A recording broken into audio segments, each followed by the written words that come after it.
By early 1944, the war had already stretched itself thin across Europe, grinding down cities, armies, and civilians alike. In Western Germany, as Allied bombing intensified and the front lines shifted closer each month, the distinction between soldier and civilian began to blur, especially for women. Factories, rail yards, communication centers, and supply depots depended heavily on female labor. When towns fell or units surrendered, thousands of women found themselves swept into captivity, not as combatants, but as part of a collapsing system that no longer had the luxury of clarity. The camp where this story unfolds was not famous. It would never appear in history books by name. It sat on the outskirts of a damaged industrial town near the Rhine, hastily converted in late 1944 to hold prisoners as American forces advanced eastward. Former warehouses and assembly halls became barracks. Concrete floors replaced beds. Windows were boarded or broken. Heat was unreliable, sanitation minimal. The camp was overcrowded almost immediately. Among those brought there were German women of different ages and backgrounds. Factory workers from Essen, clerks from Cologne, farm girls from the countryside, and even a few nurses who had been attached to military hospitals during earlier phases of the war. Most were in their late teens or early 20s. Some were older. A few had children they had been separated from only days before. They arrived exhausted. The first thing many of them noticed wasn't the guards or the barbed wire or the strange sound of American voices. It was the floor, bare concrete, cold even in daylight. At night it seemed to pull heat directly from their bones. The second thing they noticed was the rule. They were not allowed to sit. At first the women thought they had misunderstood. Orders were shouted in English, then repeated in broken German by a translator. Stand, stay up. The guards motioned with their hands, palms down when someone tried to crouch, rifles tilted slightly forward, not threatening, but firm. They assumed it was temporary, processing, perhaps a count, an inspection. Hours passed. Their legs began to shake. Many of them had already marched long distances before reaching the camp. Some had been herded onto trucks, others onto trains, and many had simply walked. Their boots were thin, worn from factory floors and bomb shelters, not from marches. Several had wrapped rags around their feet instead of socks. When they finally reached the barracks, they expected rest. Instead, they were told to stand. The first woman to collapse was a textile worker from Düsseldorf, no more than 19. She swayed, reached for the wall, and slid down before anyone could stop her. A murmur passed through the line of prisoners. The guards moved quickly, not with anger, but urgency. One knelt, checked her face, waved for a medic. She was carried out, but the rule remained. No sitting, the interpreter repeated. Stand.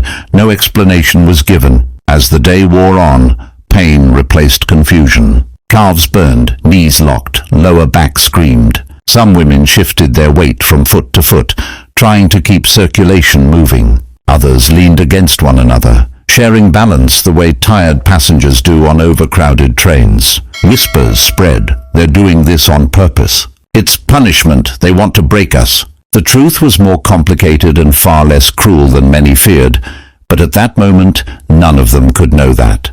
By late afternoon, several women were crying quietly, not loudly. Crying took energy they didn't have. Tears simply ran down pale, dirt-streaked faces. A few tried to squat when they thought guards weren't looking, only to be ordered back up again.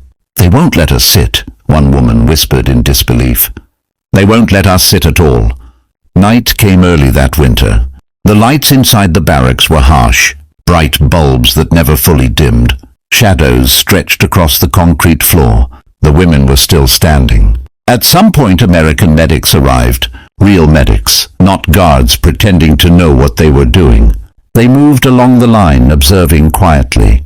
They didn't speak much German, but they didn't need to. Swollen ankles, blue toes, lips trembling from cold. The signs were obvious. One medic spoke sharply to an officer. The officer frowned. A discussion followed. As hours turned into a full night, exhaustion reached a new level. Muscles stopped burning and went numb instead. Pain dulled into something heavier and more dangerous, a feeling that limbs no longer belonged to the body. One woman, a former office clerk from Mainz, whispered to the woman beside her, "If I sit, I don't think I'll stand again." The woman beside her nodded. She felt the same. Some guards noticed this. They weren't blind, they weren't indifferent.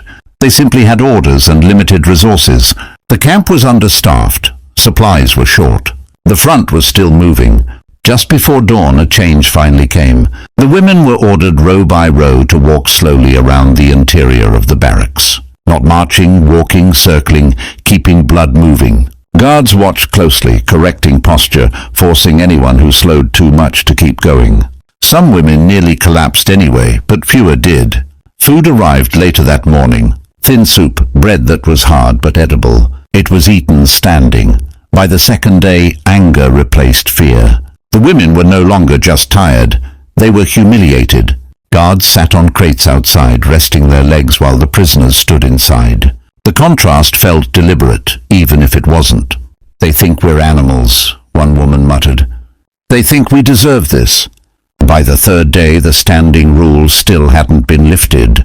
That was when one of the women, older than most, perhaps in her mid-30s, finally spoke up.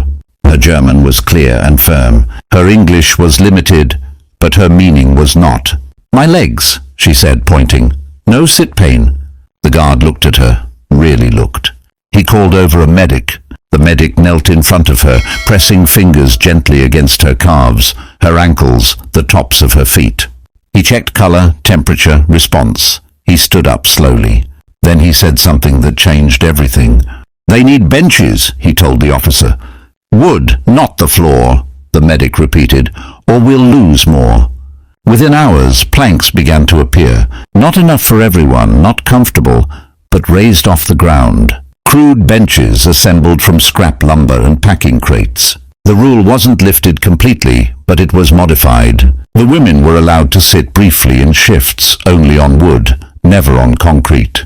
When the first group was finally told they could lower themselves, many hesitated. Sitting felt dangerous now, unfamiliar, like something that might trap them in pain. Slowly, carefully they sat. Some cried, not from pain but relief. Others laughed quietly, a sound that surprised even them. The guards didn't smile. They didn't celebrate. They simply watched, making sure no one stayed seated too long. Over the following days, the system became routine. Stand, walk, sit briefly, stand again.